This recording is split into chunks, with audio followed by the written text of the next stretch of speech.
Hello दोस्तों, आज हम लोग खुखड़ी खोजने आए हैं। तो चलो, जहाँ पर मिलेगा मैं आप लोगों को सभी को खुखड़ी का नज़ारा दिखाऊंगा। चलो दिखाता हूँ।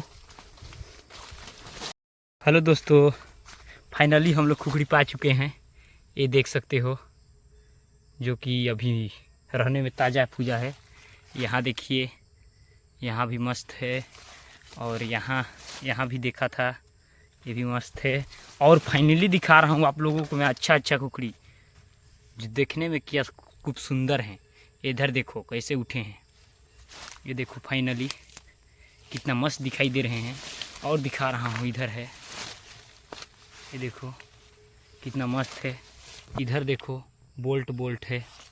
और चलो मैं इधर उधर देख लेता हूँ और इसको कोड़ के निकालता हूँ, फिर आप लोगों को दिखाता हूँ कि कैसा खुखड़ी का नज़ारा है, कितना बड़ा है।